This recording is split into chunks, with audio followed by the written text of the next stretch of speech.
السلام علیکم ناظرین، میں ہوں عالیہ خان اور آپ یوٹیوب چینل عالیہ خان آفیشیل دیکھ رہے ہیں۔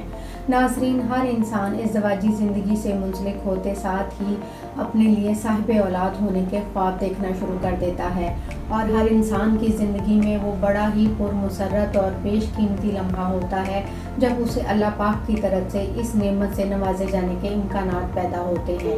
لیکن انسان کی یہ ساری کی ساری خوشی اس وقت مان پڑ جاتی ہے جب اگر آپ کا معالج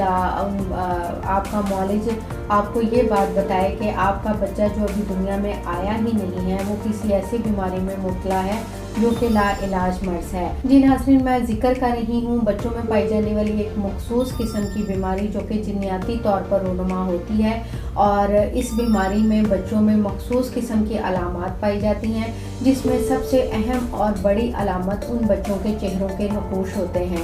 ان بچوں کے چہرے پیدائشی طور پر چپٹے ہوئے اور آنکھیں اوپر کی جانب کھنچی ہوتی ہیں، جبکہ کان چھوٹے ہوتے ہیں۔ اس کے علاوہ یہ بچے غیر معمولی جسامت کے حامل ہوتے ہیں۔ ان کی جسامت دیگر بچوں کی نسبت جو ہے وہ مختلف ہوتی ہے، اور اس کے علاوہ ان بچوں میں جو ایک اہم بات پائی جاتی ہے، یہ بچے ذہنی طور پر پسماندہ ہوتے ہیں، اور ان بچوں کی جو ہے نشو و نما ذہنی اور جسمانی طور پر دیگر بچوں سے مختلف ہوتی ہے۔ کیونکہ اس بیماری میں مبتلا بچوں کے اعضاء ایک جیسے ہوتے ہیں، لیکن واضح رہے کہ ان کے چہرے کی ساخت اپنی فیملی جیسی ہی ہوتی ہے۔ کہ اگر ہم تحقیق اور میڈیکل پوائنٹ آف ویو سے بات کریں تو ان کی شکلیں ایک جیسے ہونے کی بڑی وجہ کروموسوم کی زیادتی بتائی جاتی ہے۔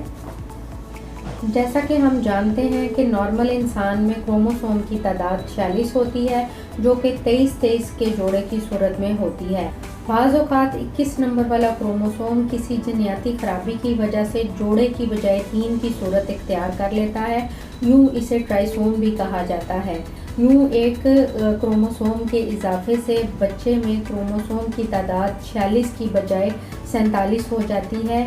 یہ تبدیلی بچے میں دماغی اور جسمانی بگاڑ پیدا کرنے کا سبب بنتی ہے۔ 1866 میں برطانیہ کے ایک سائنسدان لیڈلٹون نے جسمانی طور پر پسماندہ بچوں کے اس مرض کو دریافت کیا، اس لیے اس مرض کو اس سائنسدان کے نام سے منسوب کیا جاتا ہے، اور یوں اسے ڈاؤن سنڈروم کا نام دیا گیا۔ تحقیق کے مطابق ہر 700 میں سے ایک بچہ ڈاؤن سنڈروم پیدا ہو سکتا ہے۔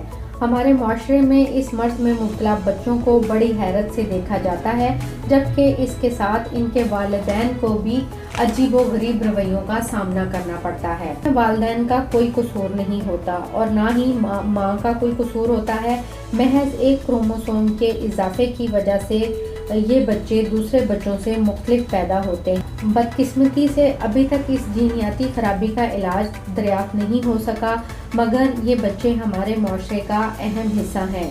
اگر ان کو مناسب تربیت اور رہنمائی فراہم کی جائے تو وہ اپنا مقام حاصل کر سکتے ہیں۔ یہ بچے معصوم ہونے کے ساتھ ساتھ تخلیقی صلاحیتوں سے بھی مالا مال ہوتے ہیں۔ اقوام متحدہ 21 مارچ کو ڈاؤن سنڈروم کا عالمی دن صرف اسی لیے مناتا ہے تاکہ ایسے بچوں کو خاص مقام دیا جائے۔ مارچ کو یہ دن اس لیے منایا جاتا ہے کہ اس کو 3 اور 21 سے منسوب کیا جاتا ہے، کیونکہ یہ جو ہے کروموسوم 21 کی خرابی ہوتی ہے اور یہ 3 میں کنورٹ ہوتا ہے، تو اس لیے اس کو 21 مارچ کے دن منایا جاتا ہے۔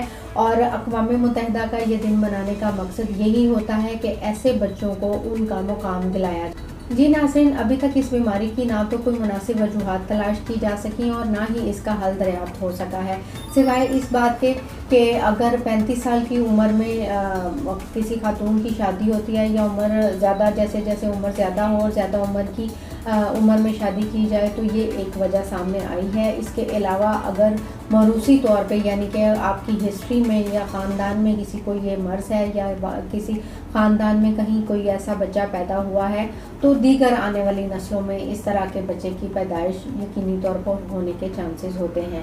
جی ناظرین، اولاد اللہ تعالیٰ کا بیش قیمت انمول تحفہ ہوتی ہے۔ میری دعا ہے کہ اللہ پاک تمام انسانوں کو صاحب اولاد کرے اور تندرستی، صحت اور سلامتی والی اولاد عطا کرے۔ جی ناظرین، اگر آپ کو میری ویڈیو پسند آئی ہو تو اسے لائک کیجیے گا۔ عالیہ خان آفیشیل کو اگر ابھی تک آپ نے سبسکرائب نہیں کیا تو سبسکرائب کیجیے گا۔ کمنٹ باکس میں اپنا فیڈ بیک ضرور دیجیے گا، اور میری ویڈیو کو آگے شیئر کیجیے گا۔